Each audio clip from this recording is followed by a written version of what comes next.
A partir de agora, sobe o giro do motor.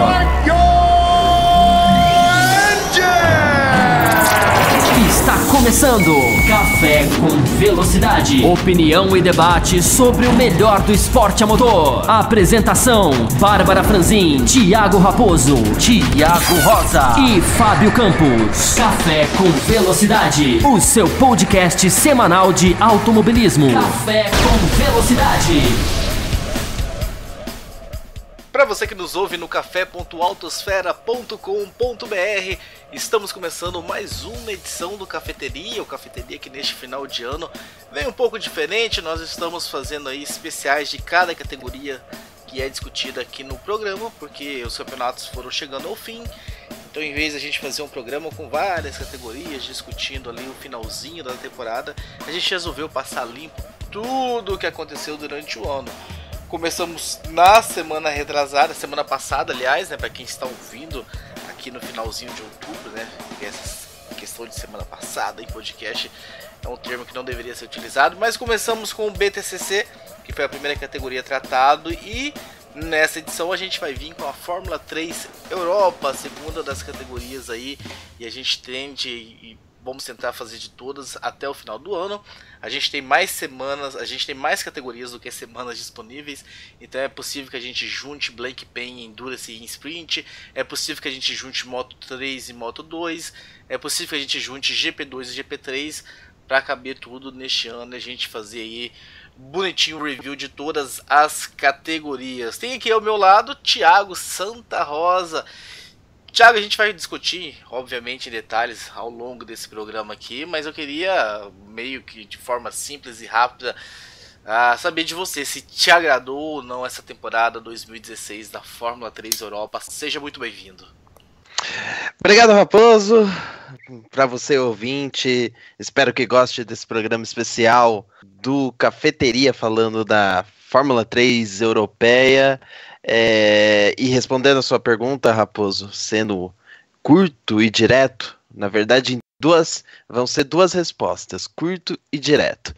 Na primeira parte sim, na segunda parte não. E aí a gente pode explicar um pouco melhor por que isso ao longo do programa.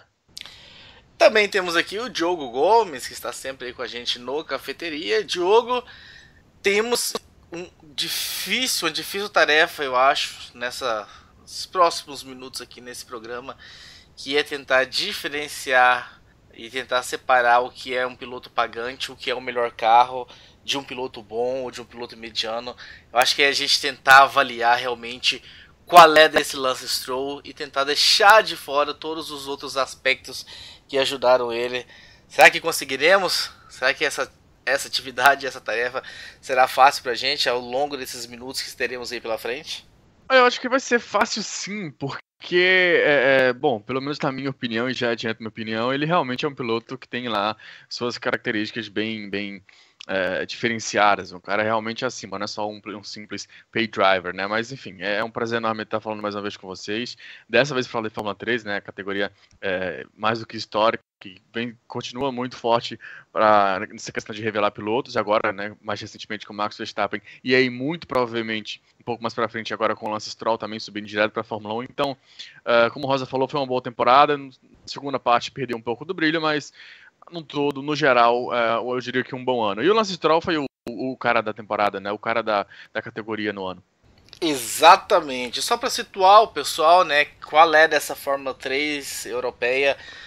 A Fórmula 3 europeia já existe há algum tempo, mas ela ganhou uma força depois que o Jean Todt assumiu, né, a FIA, e colocou lá o Gerhard Berger para tentar fazer dessa Fórmula 3 Europa uma categoria realmente que formasse uma categoria forte.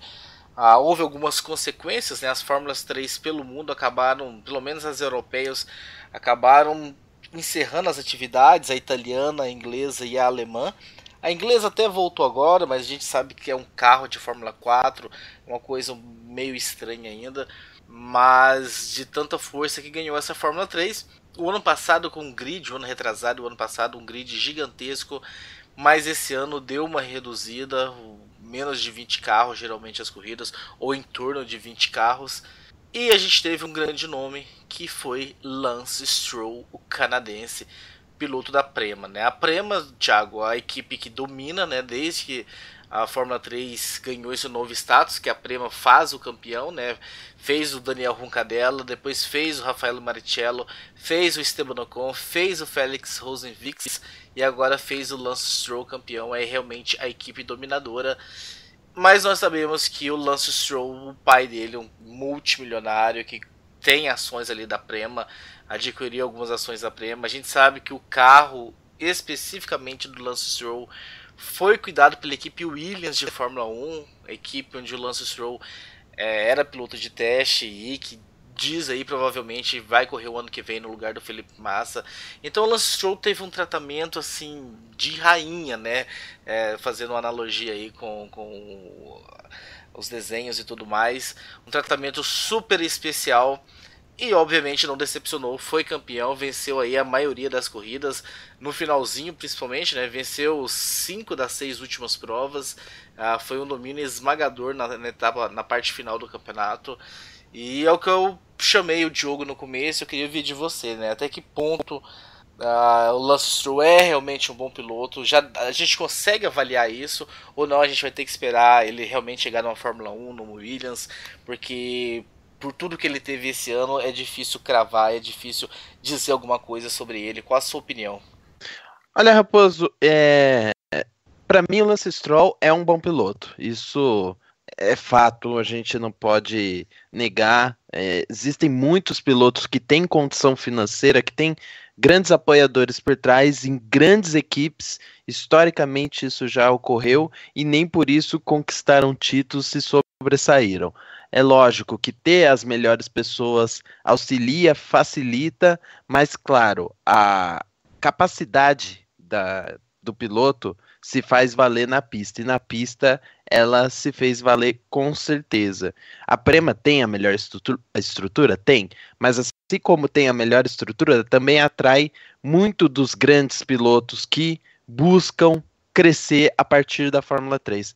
Nós conversamos ao longo dos últimos anos no Café com Velocidade com vários pilotos que buscaram caminhos para chegar na Fórmula 1. E todos mencionam em categorias de base do poderio da equipe, né? Aqueles que têm uma visão do mercado de pilotos sabem que a Prema é o lugar para se desenvolver. E ela deu um salto ainda maior porque o Lance Stroll, como você mencionou, tem um apoio financeiro muito forte por conta da família.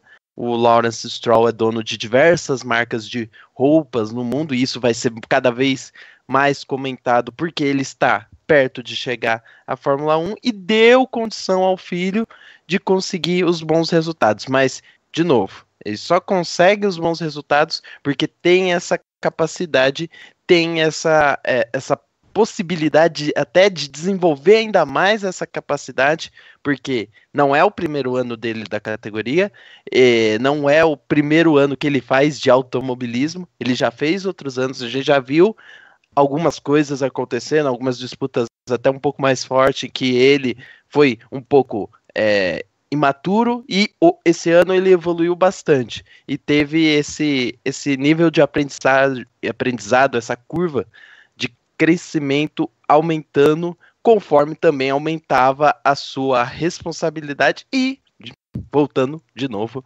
o apoio financeiro. Mas bom piloto ele é. Agora, a questão que eu acho que nós vamos ter que responder daqui para frente, se ele realmente, o que tudo indica sim, dará o pulo para a Fórmula 1, se ele é um piloto de Fórmula 1. Muitos bons pilotos existem por aí, mas chegam na Fórmula 1 e não conseguem bons resultados. Um exemplo, que eu acho o exemplo mais claro e que eu também já usei recentemente, é o Jean-Eric Vergne, que nas categorias de base dava toda a pinta de ser um piloto até melhor que o Daniel Ricciardo e se fez valer o contrário ao longo dos anos. Vai valer essa perspectiva de aqui por diante do Lance Stroll. Não vamos negar, a qualidade dele é de um bom piloto, mas agora ele vai ter que provar a qualidade dele de ser um bom piloto de Fórmula 1, que é um nível acima. Mas, O lado Diogo, bom o do- Rosa falou que, só te cortando rapidinho, você complementa o que você ia falar. O Rosa falou que, lembrou, né? Não é o primeiro ano do Lance Stroll. E se a gente for lembrar, o ano passado, por toda aquela fase que a Fórmula 3 Europa passou, de muitas críticas, desacreditada, baixo nível técnico, o Lance Stroll estava envolvido diretamente nesses acidentes. Em Monza ele provoca o primeiro acidente naquela corrida que foi encerrada antes da hora por baixo nível técnico dos pilotos. Ele comete um erro lá grotesco e o primeiro grande acidente. Ele foi excluído de uma prova de Spa-Francorchamps também por barberagens. Eu tenho o pé atrás ainda. Eu escutei você, Diogo, eu escutei você, Rosa. Vocês estão aí convictos de que o Lance Stroll tem essas qualidades. O Rosa lança essa pergunta, né? É um piloto de Fórmula 1. Eu posso até queimar a língua, mas eu tenho dúvidas ainda, porque até com os companheiros, né? Nem Nick Cassidy, nem Maximilian Günther tinha o mesmo equipamento do que ele, então a briga até dentro da equipe Prema ficava injusta. Eu acho que é necessário considerar uma série de pontos quando a gente vai falar, né, do Lance Stroll. A parte que eu ia falar após o comentário do Rosa é que, um pouco diferente do Vergne, né, o Stroll ele tem essa questão exatamente financeira, pelo qual ele é muitas vezes até mal visto, enfim, não sei exatamente porquê, mas é um cara que a gente pode meio que esperar uma garantia de que ele vá ter uma série de chances, né? E se não der certo na equipe, para outra. Então, assim, acho que chance ele vai ter o de monte. Se ele vai realmente conseguir comprovar que ele é um bom piloto para nível de Fórmula 1, aí eu acho que realmente só quando ele estiver correndo, ele estiver apresentando os resultados, os desempenhos, que a gente vai conseguir dar uma olhada. Mas como eu estava falando sobre a pergunta do Raposo, é uma série de coisas que a gente tem que levar em consideração quando a gente está falando do Stroll. Eu acho que o Stroll ele foi campeão em 2014 da Fórmula 4 italiana, também com a Prema. Ele chegou na Fórmula 3 no ano passado, né, em 2015, com uma hype gigantesca em cima dele, né, de nossa, olha, Lance Stroll, nossa, ele é muito poderoso em termos financeiros, nossa, ele é piloto de desenvolvimento da Ferrari, corre com cima da Ferrari aqui e ali, vive na equipe Ferrari lá dentro da Fórmula 1. Criou-se uma hype muito grande. Eu não conheço, nem tenho interesse de conhecer ele um lado mais de entender como é a personalidade dele, esse tipo de coisa, mas eu honestamente, para início de temporada 2015, eu quero dizer, eu interpretei muito mais como uma questão de, ok, é um garoto, ele era muito jovem, ele tem 17 anos atualmente, ele vai fazer 18 anos agora no final do ano. Na época ele tinha 16 para 17 ainda. Falei, cara, ele é muito jovem, ele tem uma hype gigantesca em cima dele, ele tem muita pressão, muita gente olhando, esperando grandes coisas dele. Então, ok, cometeu erros, enfim, mas desde o início o que me realmente me chamou a atenção é que desde o início ele sentou no carro da Fórmula 3, ele já começou a andar muito rápido, já começou a marcar pole, já começou a apresentar resultados muito rapidamente, né? Então os erros eu meio que fui colocando na conta aí de todo esse burburinho, digamos assim, que era em cima dele. Os erros foram crescendo, como você falou, foram acontecendo durante a temporada, foram piorando e muito, mas aquela visão, pelo menos que eu tinha do Stroll, ela some já nas primeiras etapas dessa temporada de 2016. A etapa que, essas primeiras etapas, ele basicamente ele se mostra o contrário do que ele foi lá no início da temporada, na metade final da temporada 2015. É um piloto rápido ainda, é um piloto ainda que briga, que vai pra frente, que disputa, mas agora um piloto totalmente constante. Tá? É um piloto, tem uma briga dele, se não me engano, com o Antônio Hubert, ainda em Paul Ricard, que foi a primeira rodada no ano, em que ele literalmente vê que ele vai perder a posição e ele tira o carro. E se ele não tira o carro assim no último ponto, eu acho que eles bateriam. E eu não sei se aquele Stroll lá de 2015 ia abrir mão, assim, sabe? É claro que é muito complicado pra gente de tão longe falar esse tipo de detalhe. Mas eu realmente, o que eu pensei de mal, digamos assim, dele, o que eu fiz de mal na cabeça daquele Stroll da segunda parte de 2015, essa temporada, principalmente o início dela, porque na segunda parte realmente ele explodiu de uma maneira incrível, mas enfim, eu imagino que já tem outros fatores a serem adicionados, mas no início da temporada realmente ele me impressionou bastante, não só pelo resultado, até porque no início do ano ele venceu corridas, fez poles, mas não foi algo tão dominante quanto no finalzinho, como você falou aí, 5 vitórias em 6 corridas. No início ele não foi tão dominante, venceu suas provas, teve suas poles, não foi tão dominante, mas mesmo assim, acho que o desempenho em pista mesmo, a postura em pista me conquistou, me chamou realmente muita atenção. Eu tô com grandes esperanças, caras. Eu realmente acho que ele vai passar pra Fórmula 1 agora. Não sei se é o passo ideal, talvez 1 ano, 2 anos na GP2. Eu não vejo a GP2 com maus olhos, mas já pular direto para a Fórmula 1 é um grande passo, é verdade. Não sei se vai se desenrolar em um grande piloto da Fórmula 1. Eu não esperava que o Max Verstappen fosse ser o quieto, mesmo tendo assistido ele na Fórmula 3. Então é muito complicado falar o que ele vai ser na Fórmula 1, mas pelo menos a minha opinião, o que eu tenho de parâmetro hoje do Lance Stroll, assim, são parâmetros incríveis. Eu realmente acho que, tendo em base isso que eu tenho na cabeça hoje, eu boto muita fé nele na Fórmula 1. Você falou dessa briga, né, que ele tirou o pé, mas na última etapa do ano em Hockenheim, na primeira corrida, ele não tira o pé contra o Gunter, né, Maximiliano Gunter tinha passado ele, os dois acabaram se tocando lá numa curva, o Gunter até levou pior, perdeu posições, então, assim, existem esses dois lados do Stroll aí pra gente analisar. Essa foi a questão de... Sabe que o americano chama de pride, orgulho, né, se não me engano, na tradução. Essa é a questão de orgulho. Ele tinha acabado de vencer o campeonato em cima do Gunter, em Hockenheim, na hora da final. O Gunter, que foi, querendo ou não, foi o cara que brigou com ele mais durante todo o campeonato, mas lá pro início, né, que inclusive liderou o campeonato durante algumas etapas. Eu acho que foi mais questão de orgulho nesse caso. E fora que foi a primeira vez que ele conseguiu, né, 3 vitórias nas 3 etapas ao longo do ano. Eu já tinha conseguido 2, né? Eu tô até pegando aqui a classificação para lembrar. Foi em Norsing. Tem uma outra rodada assim que ele ganha tipo a segunda e a terceira corrida, né? De uma, e aí ganha a primeira da outra. No Red Bull Ring, e aí completa 3 vitórias, mas não são. Mas não no mesmo circuito. Exatamente, né? Exatamente. No mesmo circuito, acho que foi realmente, você tá correto, acho que só Hockenheim. E aí, até aproveitando para voltar, para o Raposo voltar a comandar o programa, eu lembro, e isso é importante até a gente colocar, eu lembro de um post recente no blog do Ico, né, do Ico, né, do Luiz Fernando Ramos, jornalista, tudo, que ele fala do Stroll. E ele menciona, assim, uma certa estranheza a respeito dos resultados do Stroll em algumas situações, pilotos da mesma equipe permitindo que ele passasse. Olha, eu vi muitas coisas ao longo do ano, mas eu não vi essa permissão de piloto passar, ainda mais a Fórmula 3, né? Que o pessoal permitir alguma coisa para os novatos parece que é algo fora do dicionário deles. E isso que pode acontecer, claro, por exemplo, se um carro tivesse com algum problema, alguma coisa, mas a princípio eu não me lembro de nada disso. Não sei se vocês têm alguma coisa a comentar, mas eu acho que nesse sentido não pode desabonar essa temporada do Stroll, por conta de apoio que vai além do carro. O carro, sim, a gente sabe que o apoio técnico foi maciço e fez uma grande diferença. Exatamente. Acho que foi essa que você se refere, né?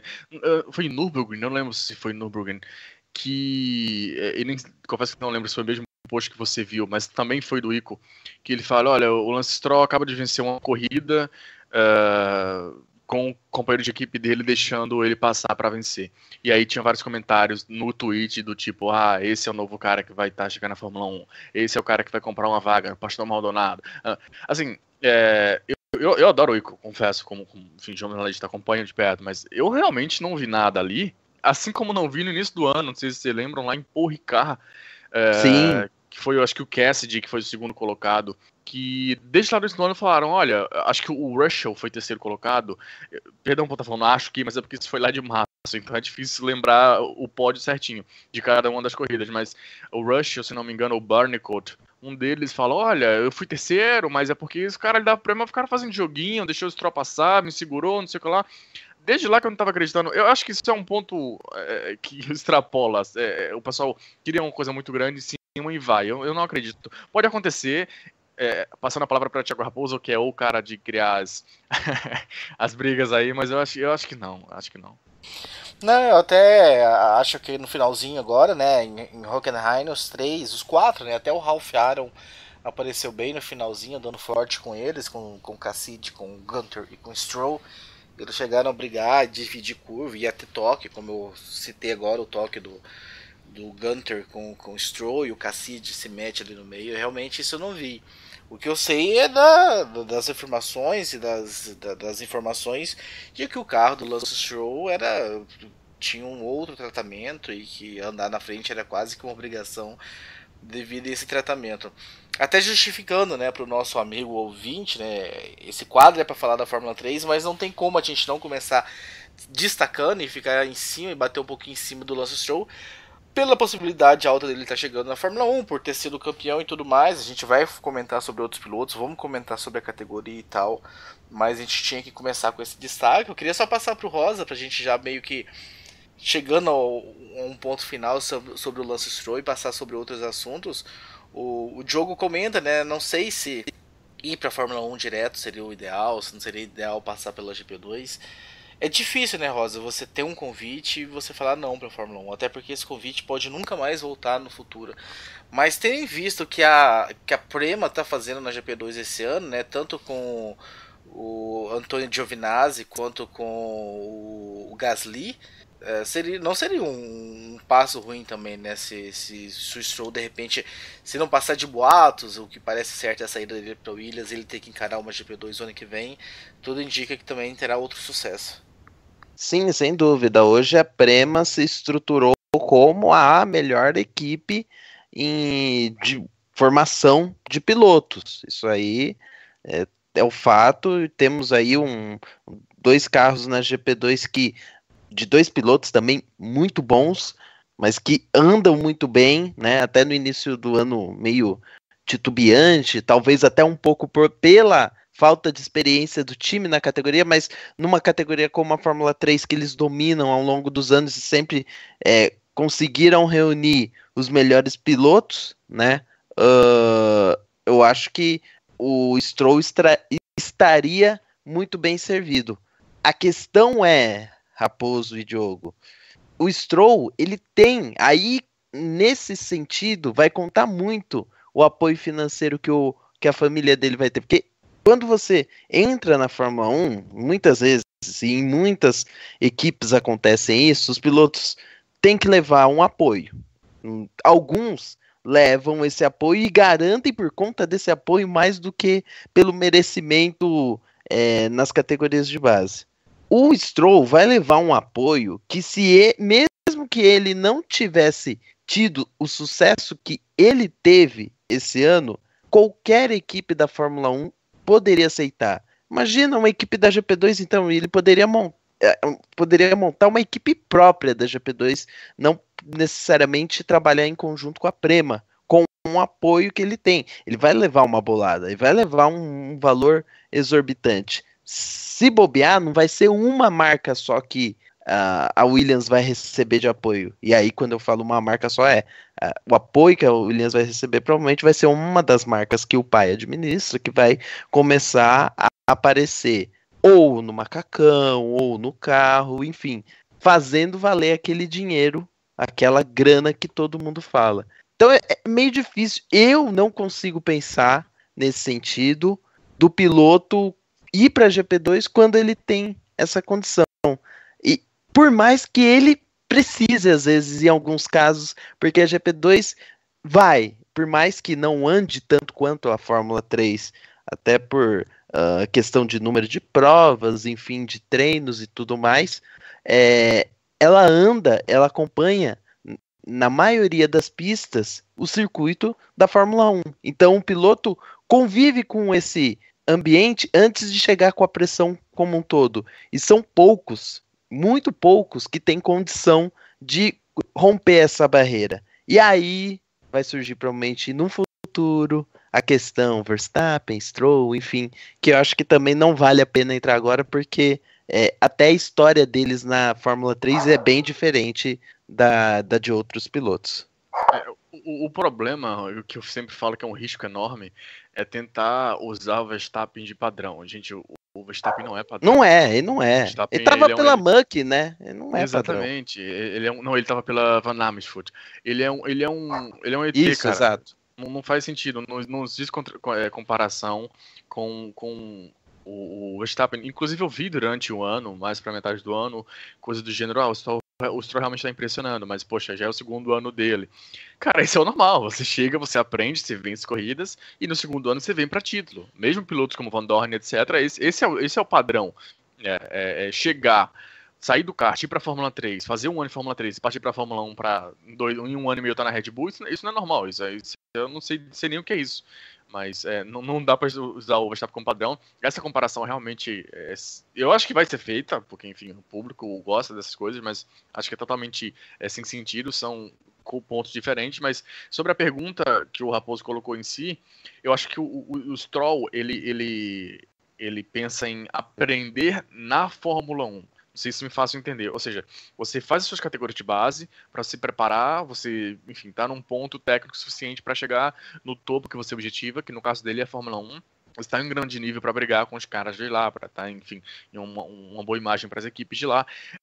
Eu tenho a impressão que ele tem tanto poderio, e eu tô falando poderio financeiro mesmo, além da qualidade dele, de conseguir bater a mão e falar, olha, eu consigo aprender na Fórmula 1. Né? Eu não vejo, e até como a frase que o Raposo falou, de poxa, você tem a disponibilidade de uma vaga na Fórmula 1, e aí você diz não para passar 2 anos sofrendo na GP2, correndo lá de, sei lá, Daniel De Jong da vida para aprender.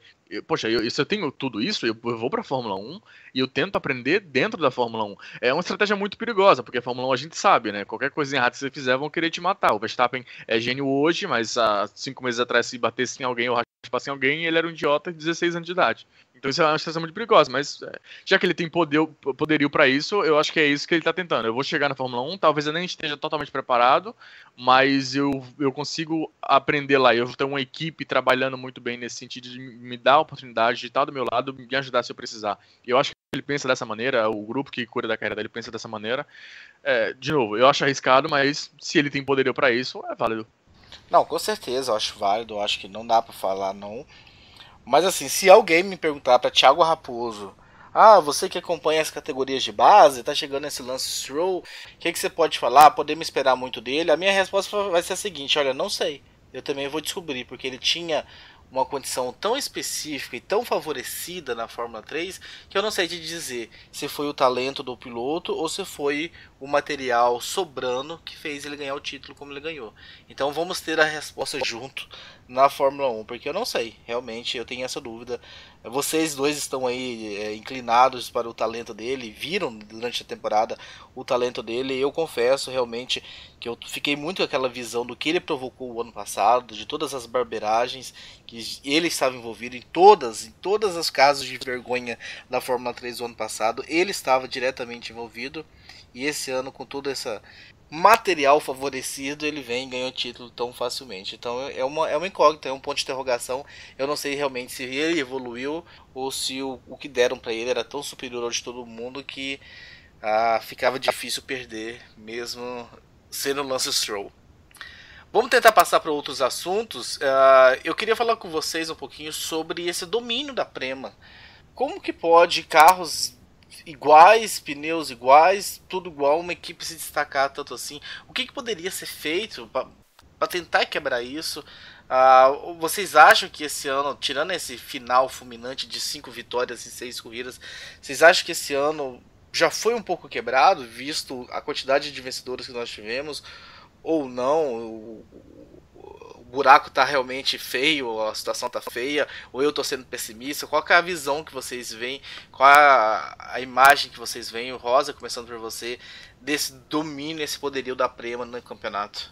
Então, Raposo, eu ia até passar pro Diogo Gomes, mas já que você pediu para eu responder, vou tentar aqui desvendar os mistérios da Prema, porque é difícil, né?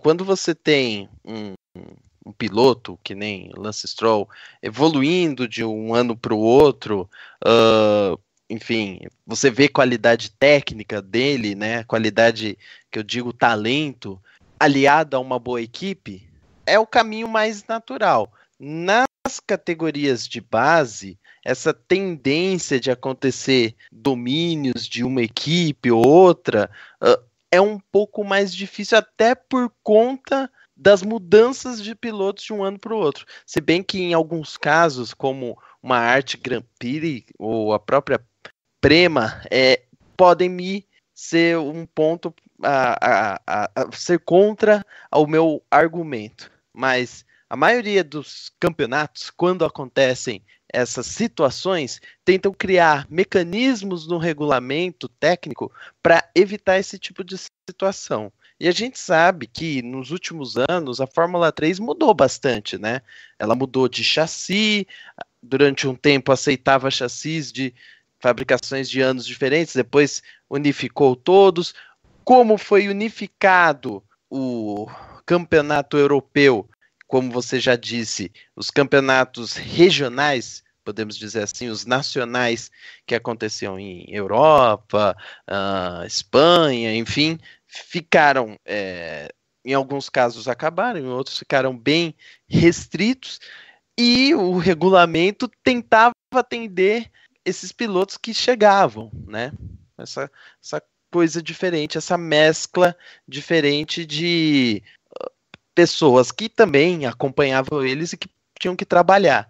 E sempre, mesmo com essa situação toda, a Prema sai na frente, porque tem a estrutura, tem um bom time técnico, tem um bom time de relacionamento por trás, né? As pessoas que trazem os pilotos para o time sabem muito bem o que estão trazendo, e às vezes também pode ser que a própria categoria não veja com bons olhos tamanha competitividade entre equipes, porque eles têm a ideia que, e eu particularmente penso nisso, que o principal é revelar pilotos. As equipes estão ali e elas ganham revelando pilotos. Independente se é uma Prema, se é uma Van Harmshoff, se for uma Mulk, se for uma Carlin, enfim, qualquer uma das equipes que estão envolvidas no campeonato. E acho até por isso, em algum momento, por exemplo, a Carlin também quer sair desse mundo e ir para um mundo de Fórmula Indy e tal, para talvez conseguir desenvolver e conseguir ampliar a sua operação. Então, Raposo, a gente tem uma questão aí. Talvez a própria estrutura de campeonato hoje não aceite bem uma ideia de muitas equipes tendo muitos pilotos, melhor dizendo, muitas equipes com boas estruturas e muitos pilotos lutando pelo título. Talvez do jeito que tá, seja bom para eles. O que no final das contas não é bom para nós. Aí eu respondo o meu comentário no início do programa, quando eu falei, metade do campeonato eu achei boa, metade foi ruim. Ou não ruim, mas de uma qualidade pior. E essa metade pior foi o final do ano, quando o domínio da Prema foi tão grande, né? Ainda mais porque várias equipes deixaram de correr ao longo do ano, que tirou realmente o brilho de alguns casos, alguns caras que a gente vinha aqui comentar no Cafeteria, que estavam abrindo os nossos olhos e de repente ficaram eclipsados em um segundo plano porque a Prema estava na frente deles sempre. Eclipsados é uma palavra bonita, né? É, linda. Eu não consigo acreditar nesse seu ponto de que a categoria não quer brigas, não quer disputas. Eu realmente não... Eles querem, mas talvez não. Eles querem, vamos dizer, que dos 10 times que tenham na categoria, os 10 tenham condições, entendeu? Não sei, talvez pluralizar não é o caminho deles. Não sei, não concordo muito. Respeito o teu ponto, mas eu não concordo muito com isso, não. Acho que a categoria sempre vai querer todos o maior nível de pilotos, de equipes no mesmo nível, para ter o maior número de brigas. Não sei se é por aí, a gente vai ouvir o Diogo também, mas com relação ao campeonato, eu sinceramente achei o campeonato muito ruim, do início ao fim. O começo eu já estava reclamando um pouquinho aqui já no Cafeteria, quando a gente gravou as primeiras edições. Teve outros vencedores, teve outros nomes aparecendo, mas assim, faltava muita disputa. Foram poucas as corridas realmente em que a gente teve boas disputas, ultrapassagens e brigas. A maioria assim, foram corridas de realmente 30 minutos sem quase praticamente nada acontecer. Então eu achei muito ruim o nível das corridas este ano. Mas Diogo, né, passando para você, para saber qual é a solução para parar essa Prema, se é que existe alguma solução, e o que você achou, o seu sentimento aí do campeonato?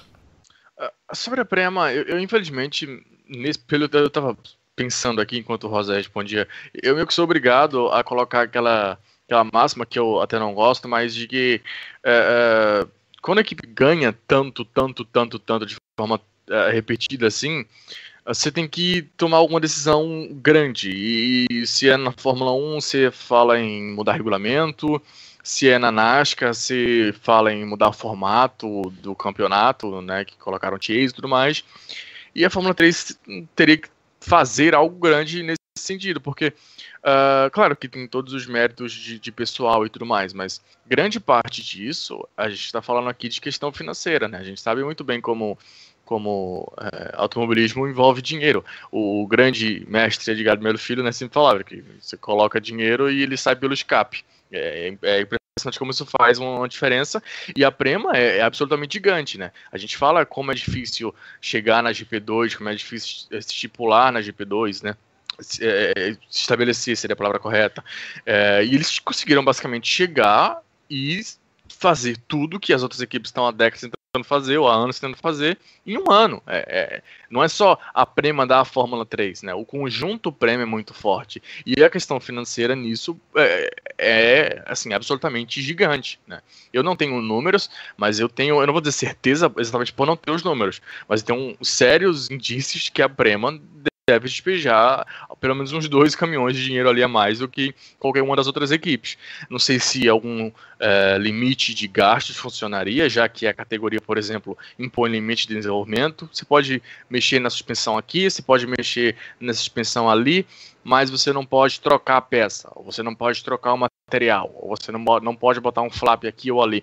Já que ela limita nesse tipo, talvez uma limitação também em termos financeiros, tentar limitar a Prema aí a não colocar tanto, a forma de cortar algumas pernas dela para deixar o nível mais próximo, mas eu acho que mesmo se fizesse isso, eu não sei se conseguiria parar, né? E confesso também que não vejo nesse momento alguma maneira de a categoria conseguir estimular alguma outra equipe a fim forte, né? A gente perdeu, não vou dizer perdeu, porque perdeu é sumir totalmente, mas a gente, entre aspas, vamos colocar então, perdeu a Carlin, né? Porque a Carlin não é mais aquela Carlin que todo mundo se acostumou a ver, de Felipe Nasser campeão de Fórmula 3, de Daniel Ricciardo campeão de Fórmula 3, no caso aí a britânica, e de vários outros pilotos. Tem só esses dois pilotos recentes e conhecidos, mas a gente não tem mais aquela Carlin super forte. A Carlin voltou agora para o campeonato na última rodada no Hockenheim, até com algum line-up de pilotos bem interessante, mas foi só para essa etapa, até que é uma preparação para Macau, que Macau não vale pelo campeonato, mas a gente não tem mais a Carlin super forte. A Muck esse ano me surpreendeu muito com o David Beckman, que é um piloto até que eu quero falar mais para frente, que super jovem, me surpreendeu bastante. É um cara que eu aposto muito no ano que vem, se ele continuar na Fórmula 3, mas a equipe continua naquele ritmo de perder e não sai disso. Quando consegue um top 5, meu Deus, comemora como se fosse vitória, né? E a gente acostumou a ver a Muck vencendo, a gente acostumou a ver a Carlin vencendo. Essas equipes não existem mais, essas equipes não brigam como brigam. A gente tem a chegada da Motopark, né? É verdade que esse ano um dos pilotos, inclusive, foi o Sérgio Chad Câmara e o Joe Eriksson, que eu falei aqui, se não em todos, mas praticamente todas as edições de categoria da Fórmula 3, que me impressionou demais durante todo o ano. Então ela tem alguns pilotos bons, e esse ano ela realmente chegou forte. Eu lembro de Imola, por exemplo, que eles estiveram muito fortes, mas não é o suficiente para substituir a Carlin e a Muck, como aquelas equipes que realmente batem de frente ou que em algum momento já chegaram a bater, ou já chegaram a ameaçar mais próximo ali a Prema. Então a Prema ficou mais forte e as grandes equipes que enfrentavam ela historicamente perderam seu rendimento, ou por vida própria, ou enfim, foram perdendo, ou porque passaram seus investimentos ali para outra área. O Rosa até citou a Carlin, tem envolvimento com a Fórmula Indy e possivelmente com a IndyCar. A Muck recentemente entrou na DTM, recentemente, eu digo, há 2 anos atrás, e investe horrores também na DTM. Então, não sei. Ela se manter, outras equipes perderam. Tá, vai ser difícil parar, cara. Vai ser bem difícil parar. Eu colocaria aí um controle de gasto para pelo menos tentar evitar que os caras continuem crescendo mais e mais. Pelo menos, meio que, entre aspas, tenta parar eles de crescerem mais e mais, e vamos ver se os outros conseguem chegar. Sobre o campeonato como um todo, eu gostei do campeonato, mas é meio confuso porque eu concordo com você quando você diz que tiveram poucas corridas no ano em que a gente realmente viu batalhas. Tiveram 30, 33 minutos realmente de algumas provas que você não via nada em termos de ultrapassagem, em termos de briga, ou até via briga, mas em um pack único, né, coisa que em anos anteriores, não é que anos anteriores foi uma maravilha de 1 milhão de ultrapassagens, mas a gente via assim, alguns movimentos bem interessantes. Esse ano realmente foi bem escasso, no geral, aí vendo a temporada como um todo, mas mesmo assim, mesmo aceitando, mesmo percebendo isso, eu gostei da temporada, não sei se pelos nomes, isso eu falei lá na nossa edição sobre Paul Ricard, que foi a primeira etapa do ano. Eu lembro bem que quando a quantidade de pilotos que saiu do campeonato no ano passado me impressionou, quando chegou esse pessoal todo novo esse ano, eu falei, nossa, eu tô no escuro, eu conheço, sei lá, o Stroll e conheço o Gunter porque vi ele na Fórmula 4.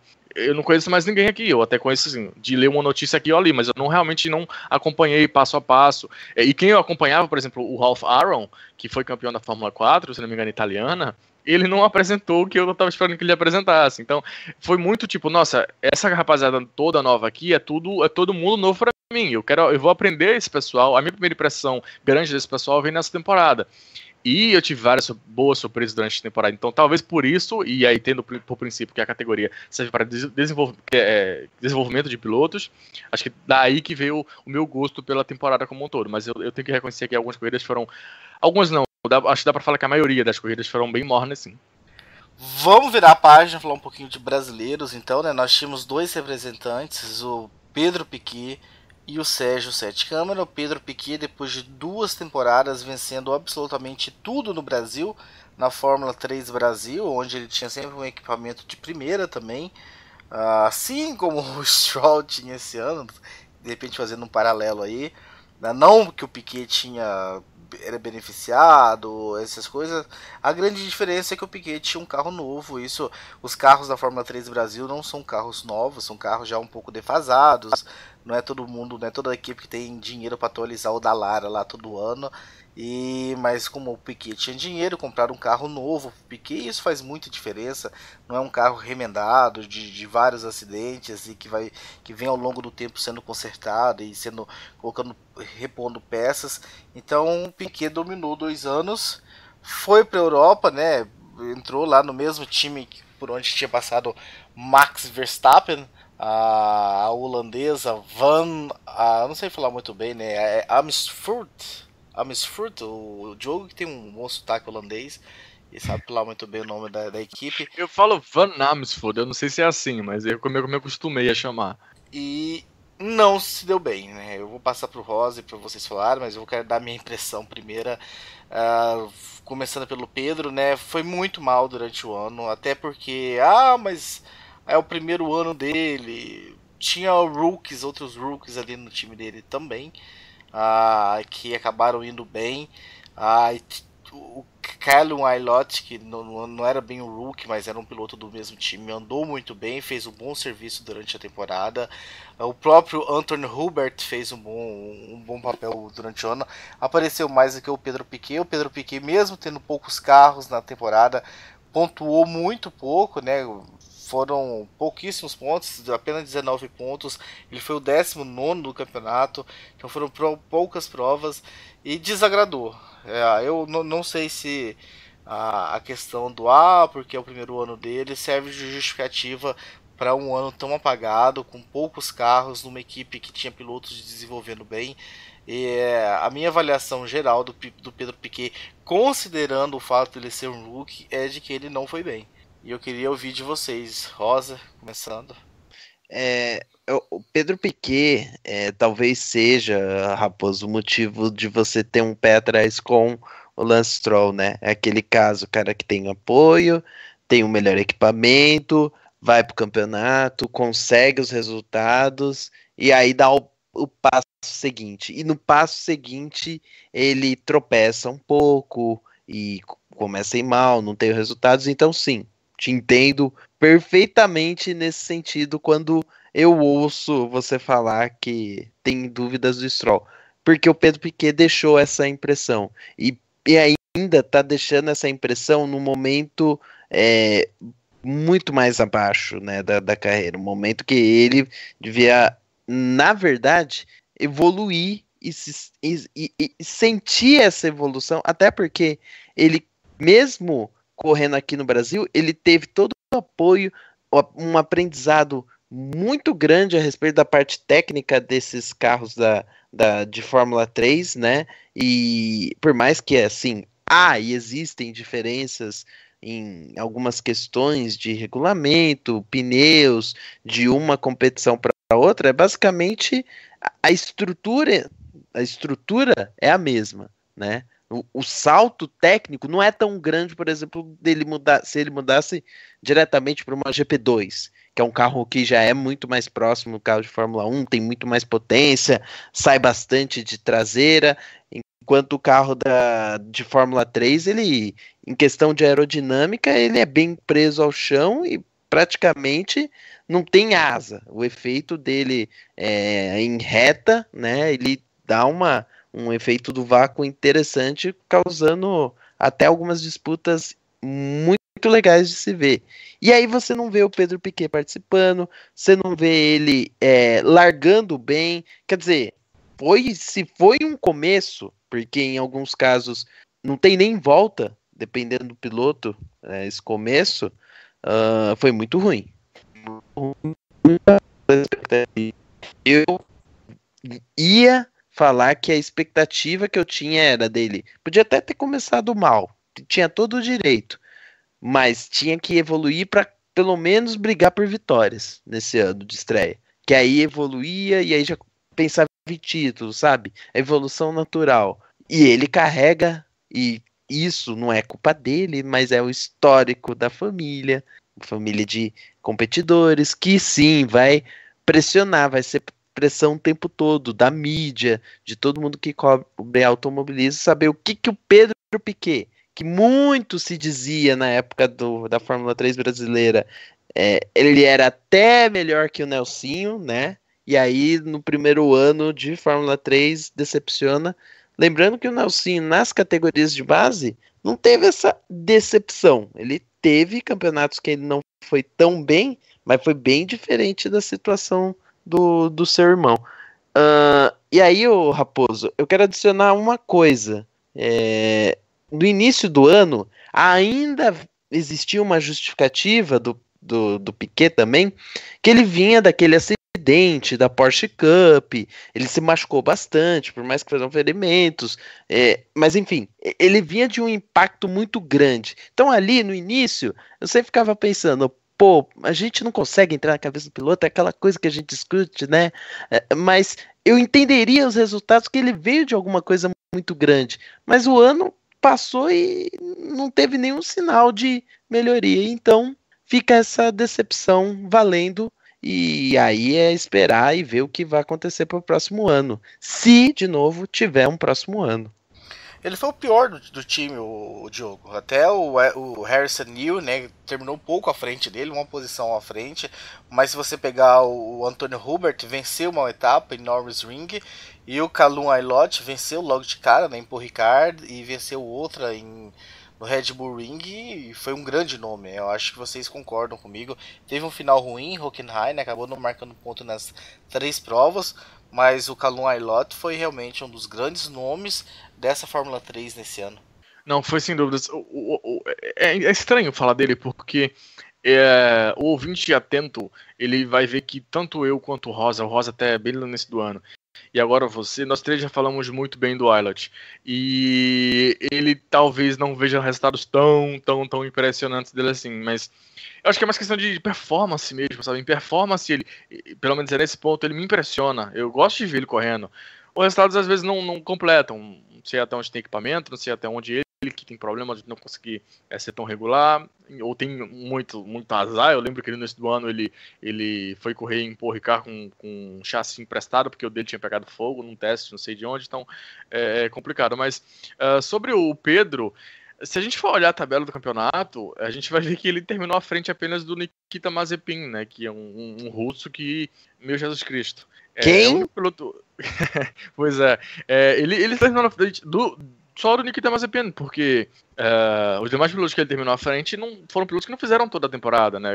O Adil Maine, que aí quem vê GP3, quem ouve, perdão, os quadros de GP3 sabe que a gente está falando dele lá, e aquele monte de piloto malaio, japonês e tudo mais, que faz só uma etapa aqui, uma etapa ali, até em preparação para Macau. Então, realmente foi uma temporada horrível. Assim, se você me perguntasse no início do ano, não exatamente o que eu esperava, porque eu até falei no programa do ano, eu esperava ele até sofrendo um pouco no início, para se adaptar ao que seja, que até eu lembro que o Raposo falou que por ele já ter uma experiência na Fórmula 3 Brasil e com um equipamento e tudo mais, não valeria exatamente, mas na minha cabeça eu tinha a impressão que dava para dar um certo tempo ali para ele tentar se acostumar a pistas europeias e tudo mais, até ir para frente, mas chegou um ponto que você falou, que você para e pensa, cara, realmente, que é isso, é ridículo, e acho que é uma palavra pesada, mas se dá para definir o desempenho dele, é ridículo. Eu ia dizer fraco, mas fraco foi o do Sete Câmara, que a gente vai falar mais à frente.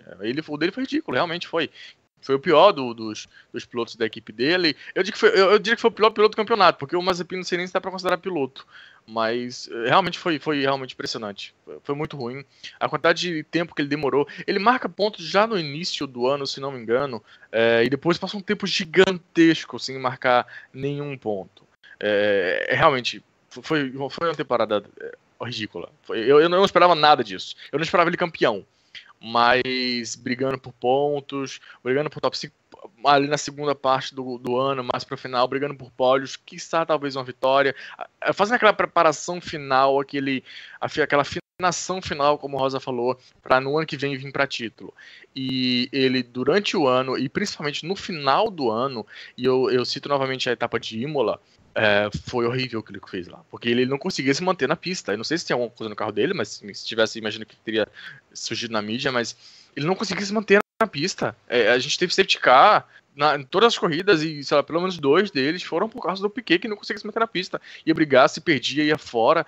Sabe, não parece o cara que venceu tudo aqui no Brasil. Tá certo que os níveis do campeonato são totalmente diferentes, mas, quer dizer, é um cara que já tinha experiência de pista mesmo, de andar de Fórmula 3, de velocidade, mas ele parecia um cara que tinha subido do kart. Tá assim, irreconhecível. Foi uma temporada pior. Eu acho que nem no pior sonho, do pior sonho dele, ele imaginava que fosse ter uma temporada tão ruim quanto essa.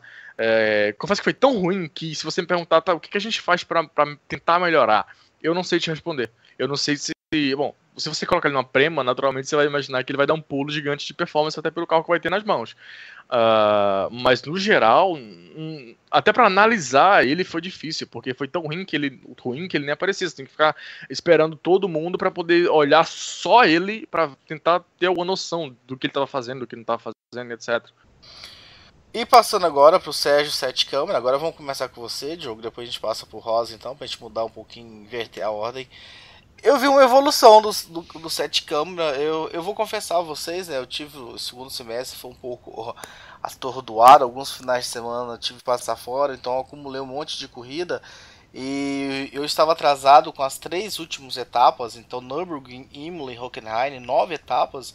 Eu acabei vendo tudo essa semana que a gente está gravando esse programa. A gente está gravando na quinta-feira e eu comecei uma maratona na segunda-feira, foram 9 corridas. E eu vi uma certa evolução do Sete Câmara nessas 9 últimas provas que me alegrou um pouco.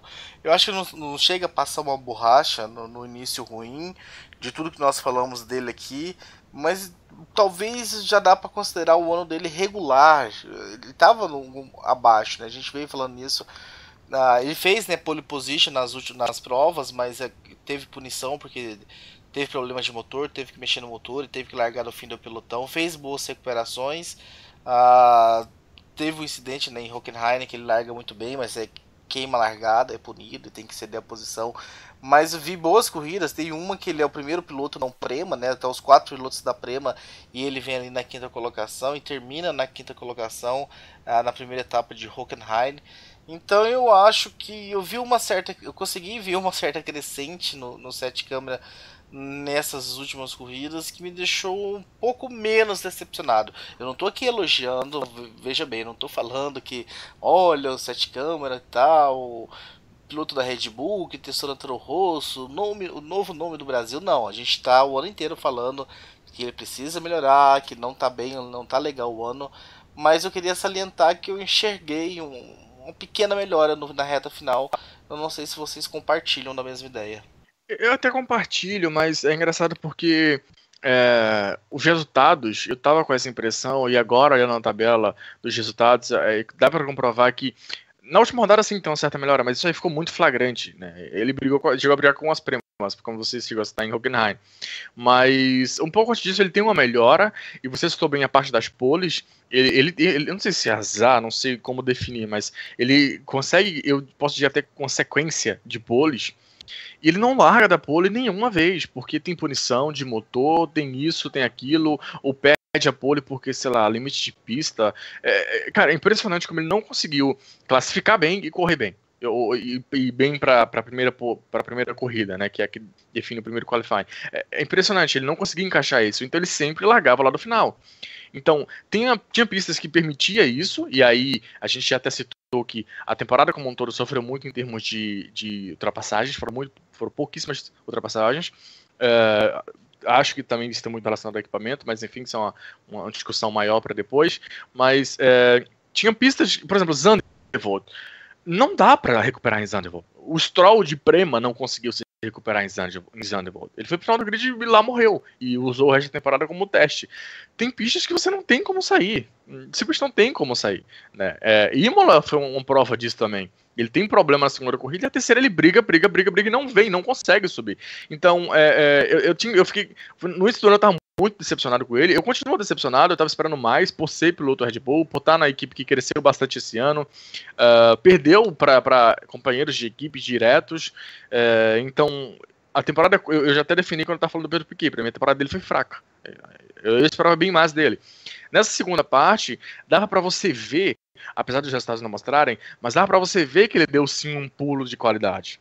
Ele vinha melhor. Os qualifies, principalmente, ele avançou muito nos qualifies, apesar de não conseguir converter isso em posição exatamente nas corridas. Mas ele vinha, ele brigava. Se você ficar prestando atenção nele, dá pra ver claramente que ele vinha, ele brigava, ele conseguia algumas ultrapassagens, e aí ele tentava alguma ultrapassagem e ficava muito, muito apertado, ia bater, alguma coisa do tipo, e aí ele perdia 2 posições, assim, de uma vez só. Não sei nem se por erro dele, mas mesmo porque era tão difícil fazer ultrapassagem desse tipo de coisa na Fórmula 3, que às vezes o piloto ele é obrigado a forçar um pouco mais. E nessas forçadas um pouco mais, ela acaba se perdendo, mas dava pra ver uma gana, sabe? O que realmente me incomodou demais foi a parte ali de Norris, Zandvoort, acho que até em Spa. Em Spa ele já começa a sofrer com punições de motor. Mas Norris e Spa realmente pegaram bastante. Pegaram bastante porque, apesar de ele ter conseguido um pódio em Norris, que eu também, honestamente, com todo respeito ao trabalho dele, mas eu acho que meio que caiu do céu, mas enfim, em Zandvoort principalmente, é impressionante como ele estava lá atrás, não dava para subir, porque como eu até falei, ninguém conseguia subir, Zandvoort é horrível para ultrapassagens, mas ele não mostrava pelo menos você não conseguia ver assistindo uma gana ou algo de vir para cima, algo de brigar. Em Hockenheim, ele vinha atrás das premas e não tinha como ele alcançar para brigar com as premas, com as 4 premas, mas cara, ele vinha travando o pneu, ele vinha brigando, ele vinha enfiando o carro em cima de zebra, dava pra você ver que ele, eu tô tentando aqui meu máximo, eu tô tentando ir pra cima, coisa que ali mais pra Norris, eu senti um pouco de falta.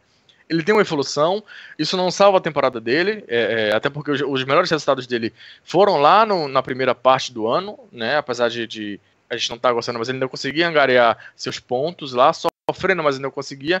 Nessa segunda parte, os resultados não mostram tudo isso, mas ele deu sim uma evolução, quem acompanhou as corridas percebeu que ele teve sim uma bela de evolução, mas ainda assim, não tira o estigma de temporada fraca, bem fraca, eu diria. Eu já falei isso nos 12 cafeterias e repito, pra mim, o Câmara não merece tá no grupo da Red Bull. Eu tenho medo de ficar repetindo isso e surgir como o cara que persegue o Câmara, ou não é esse o meu objetivo. Eu quero que ele vá lá e faça sucesso e a Fórmula 1 exploda no Brasil mais ainda, mas eu já citei isso durante o ano e vou citar novamente. O Callum Ilott, ele estreou no ano passado na categoria, tá? Ao meu ver, muito bem, mas ao ver da Red Bull, não tão bem. E ele foi chutado do grupo da Red Bull, inclusive na vaga dele entrou o Câmara. E o Câmara esse ano, no segundo ano dele, fez muito menos do que o Ilott, por exemplo, fez no ano passado. Então assim, existe 1 milhão imagino que existe 1 milhão de razões, talvez até comerciais, não sei. Mas se eu tivesse esse poder, e não pensando como brasileiro, pensando apenas como uma pessoa que sei lá, um empresário ou alguém apaixonado por esporte a motor, eu não manteria o Câmara no grupo da Red Bull. Eu não sei qual o futuro dele, eu não sei se ele vai fazer um terceiro ano na Fórmula 3, eu não sei se ele tenta um pulo grande, que eu considero grande, já direto para GP2, ou tenta um passo um pouco para o lado, eu diria, para GP3. Eu não sei o que vem na temporada da próxima temporada do Câmara, honestamente. Eu sei que esse ano, em termos de performance, até deu uma melhorada, mas em resultado mesmo, me decepcionou pelo menos. Algumas informações antes de passar para você, Rosa, falar do Sete Câmara. Primeiro, a briga com companheiros de equipe, né? O Joel Eriksson venceu corrida, o Nico Kari venceu corrida, 2 companheiros dele. Tem um terceiro companheiro que a gente meio que desconsidera também, o chinês, né? O Zhou, que também é daqueles que a gente nem sabe ser piloto, sendo maldoso como o Diogo foi com o Mazapan. E o Sete Câmara não conseguiu vencer, o máximo que conseguiu foi um terceiro lugar. Então assim, é um carro que dava para vencer corrida, porque 2 companheiros de equipe venceram corrida. O Nico Kari talvez seja até uma comparação mais direta, porque os 2 são os pilotos da Red Bull. Uma outra informação, para Macau ele vai correr de Carlin, então eu acho que já não sei se ele já tem alguma relação ou se já não tem mais nenhuma relação com a Motorsport. Ele vai correr em Macau com a Carlin e talvez já seja até a sinalização de não continuidade o ano que vem na Fórmula 3, ou se for continuidade, uma mudança de ares, porque não vai estar com a equipe dele em Macau, vai estar em outra equipe. E a gente não pode esquecer, Rosa, nessa análise do Câmara, já que a gente falou do Pedro Piquet, ano de estreia conhecendo as pistas, já é o segundo ano do Sete Câmara na Fórmula 3.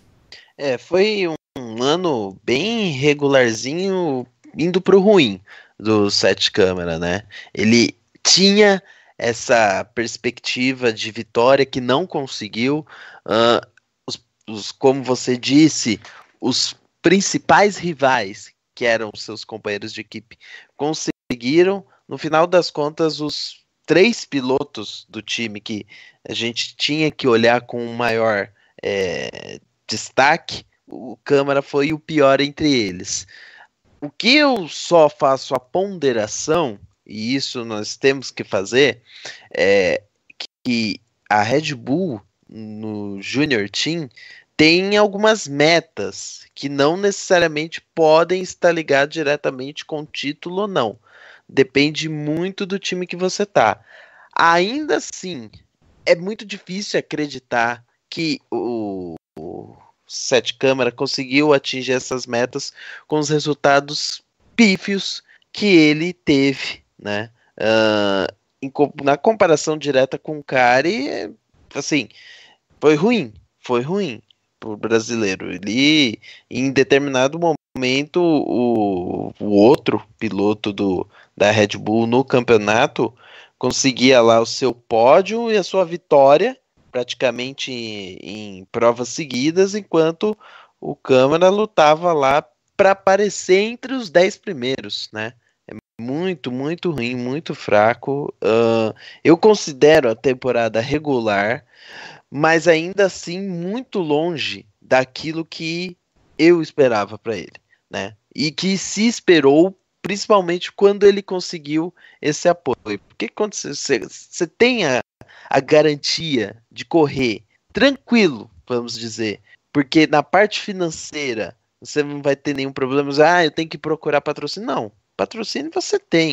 Você tem a pressão de conseguir resultados e não consegue, a coisa pode ser preocupante. Também não sei como que vai ser o futuro dele, o que pretende. Ainda acho que ele pode evoluir, tem condições para isso, porque também, assim, mais uma pontuação.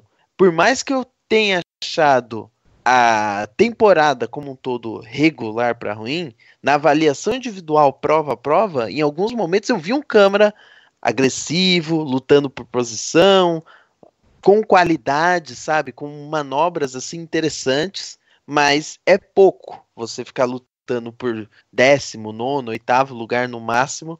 Tem que conseguir coisas melhores. E vendo ele, eu vejo um piloto que ainda pode as pessoas podem extrair alguma coisa a mais, mas ele tem que se ajudar e tem que conseguir os resultados em pista, talvez com mudança de ares, por exemplo, se ele acha que a equipe atual não dá estrutura, e independente se tiver o patrocínio da Red Bull ou não. Claro, se tiver o patrocínio é melhor, porque, de novo, ele não vai ter aquela preocupação do dinheiro que muitos pilotos têm e que muitas equipes tiveram, porque ao longo do ano deixaram até de competir por conta de problemas financeiros. Além da Red Bull, ele tem a CEMIG e tem a Petrobras também, né? Quer dizer, tem a Red Bull que é gigante, tem os outros dois que também são dois gigantes. E assim, a CEMIG e a Petrobras são os patrocinadores dele, né? Ele Exatamente. Que leva o apoio. Houve uma especulação, Petrobras, Toro Rosso, aquela coisa toda, que começaram a surgir bem na época dos testes que ele fez, então, desenharam um mundo que talvez não fosse verdade e às vezes até um mundo que é aquilo que o patrocinador quer, porque começa a estampar a marca e tudo mais, mas também depende do piloto, né, Diogo? Exatamente, e tem muita questão do resultado que você falou no final do seu comentário. O Raposo falou do Guanyu, o Sete Câmara, ele tem a mesma quantidade de pódios que o Guanyu na temporada.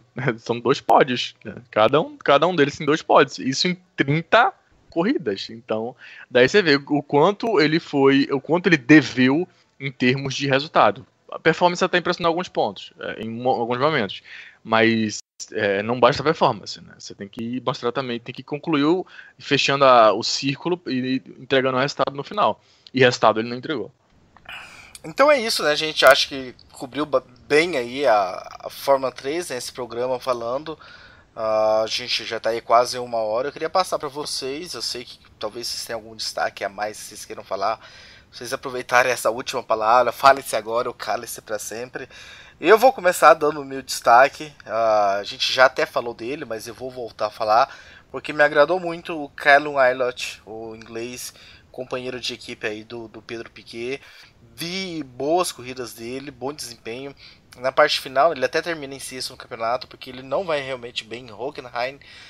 Tem que abandonar algumas corridas por problemas no carro e tudo mais, se envolveu em acidente também.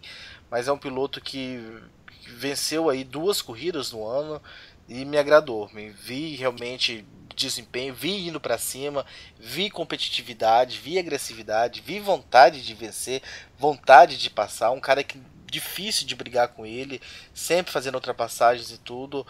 Então, para terminar a minha parte aqui, o meu destaque, fora Lance Stroll, fora os pilotos da Prema que a gente falou e os brasileiros, meu destaque vai para Callum Ilott. E você, Thiago Santa Rosa? Olha, meu destaque, na verdade, não vai ser para piloto em si, e vai ser para o campeonato, até porque, como a gente está fazendo um review do campeonato, eu sinto que essa é a hora de falar, né? O campeonato, ele, como nós falamos, né, o Diogo principalmente mencionou no seu último comentário, tem 30 corridas, né? E ao longo da temporada tivemos pilotos saindo, pilotos entrando, equipes divulgando novos membros. Eu particularmente, eu achei que essa tendência para o final deixou o nível dele um pouquinho pior e também deixou e parou algumas dúvidas a respeito sobre o que vai ser do próximo ano. E aí que eu entro em detalhes dos pilotos. Pode ser que entre um ou outro piloto a gente tenha aí um que possa se sobressair. Eu acredito muito no Gunter, até por tudo que ele fez ao longo da temporada. Um nome. Muito provavelmente a gente deve ver um Mick Schumacher o ano que vem também. E aí que tá. Será que o filho do Schumacher vai ter um campeonato competitivo o suficiente para ele despontar? Será que ele vai ter um campeonato como teve o Stroll ano passado, com mais de 30 carros? Ou vai ser o Stroll que esse ano foi campeão e aí teve 20 carros, mas em alguns momentos até com 17, com nível um pouco mais baixo, ou não um nível, mas assim, com um grid, com pilotos que podem ter um nível muito mais baixo.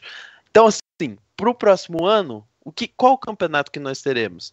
Já é uma incógnita. Esse campeonato que surgiu tão assim expressivo, de repente já começa a retrair um pouco e talvez surja alguns problemas para o ano que vem. Tomara que essa tendência não siga, porque eu quero ver eu acho, eu não sei vocês, eu não tenho informação se o Gunter ou o Cassidy vão subir, mas eu quero ver eles ainda na categoria pelo menos mais um ano, para depois ver eles em outras categorias, até numa GP2 direto, pular a GP3, já que a experiência ali de Fórmula 3 pode suprir isso, e também outros que a gente acompanha em outras categorias, ou até mesmo que estão vindo direto do kart, ver como que eles se saem num carro de Fórmula. E, Diogo, antes de você falar, uma coisa que eu suspeito que possa acontecer pro ano que vem, e é suspeita minha, é coisa da minha cabeça, não tem absolutamente informação nenhuma, mas a gente sabe que Nelson Piquet sempre se mexe nos bastidores.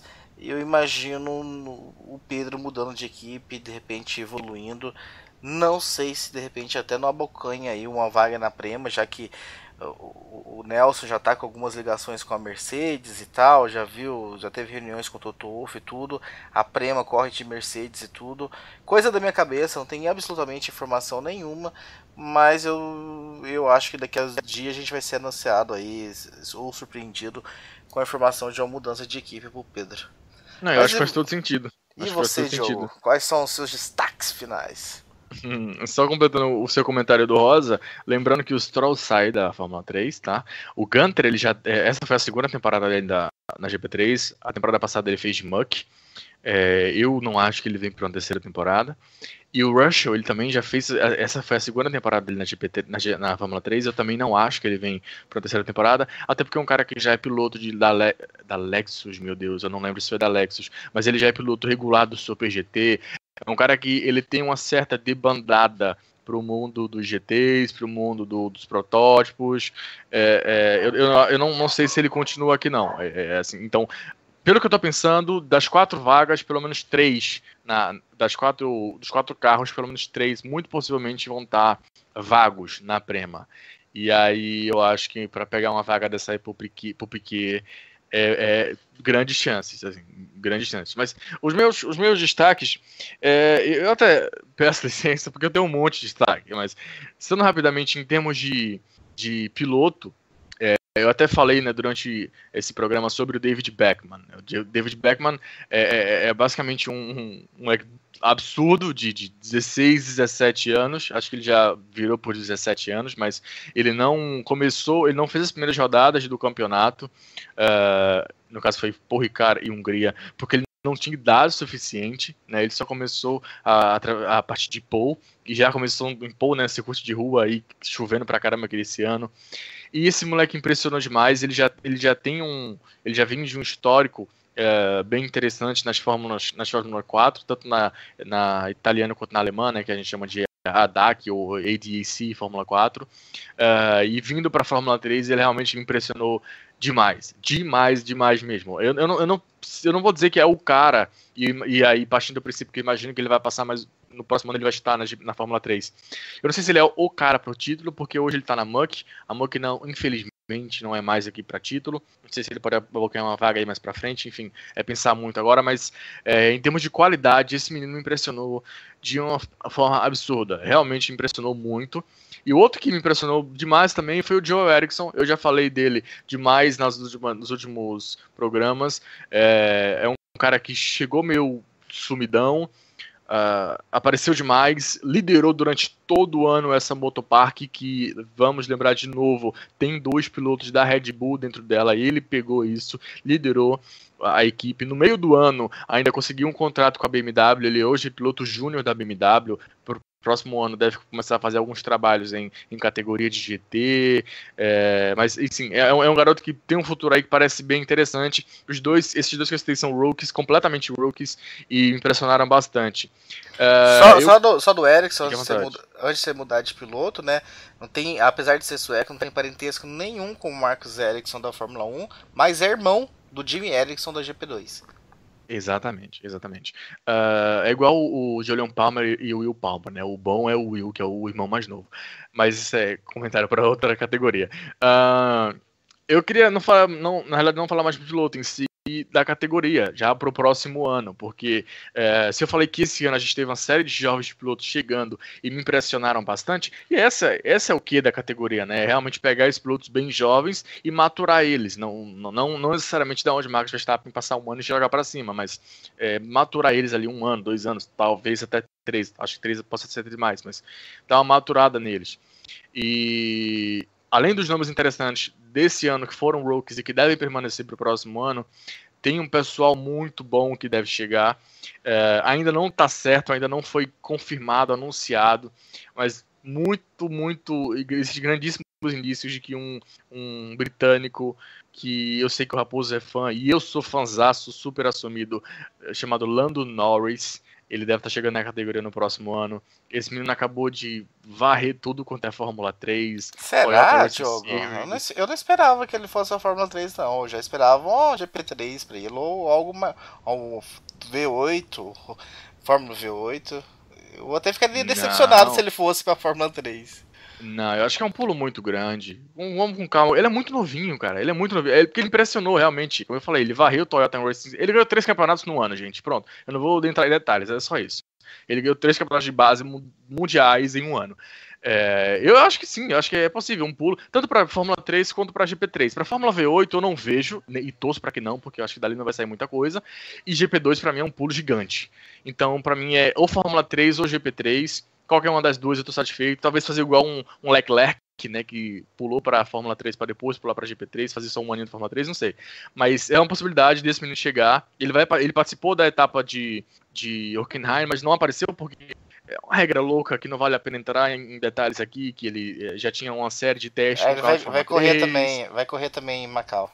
Macau, exatamente, foi preparação, né? Mas ele já tinha uma série de testes com a Fórmula 3, então ele não podia mais se qualificar, ou ia qualificar e não ia valer, enfim. Eu sei que ele largou do final do grid em todas as 3 corridas, não teve muito bem como sair lá de trás, então ele não mostrou aqui. Mas ele vai para Macau, não sei se também vai conseguir mostrar tudo em Macau, mas é um garoto muito bom, futuro enorme.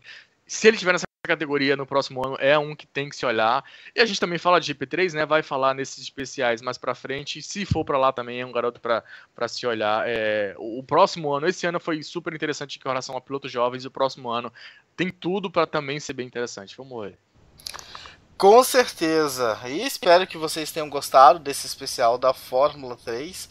Semana que vem a gente volta com mais um Cafeteria, provavelmente falando de Blancpain, já ir unindo o Sprint com a Endurance, que é outro campeonato que já acabou, e a sequência é campeonatos acabando, a gente vem aqui fazer esse especial. Então vocês sabem quais são as categorias, escrevam pra gente, manda seus e-mails, manda seus comentários, porque a gente vai ler tudinho. Daqui a pouco vem DTM, daqui a pouco vem NASCAR, Moto2, Moto3, GP2, GP3, WRC, WTCC, das categorias que vocês já estão acostumados a ouvir a gente falar aqui. Então não deixe de escrever pra gente também aqui pro Cafeteria, assim como vocês fazem com Café com Velocidade, mandando as suas dúvidas, seus comentários, suas questões e tudo, que com certeza será lido. Um abraço para todo mundo e até a próxima edição.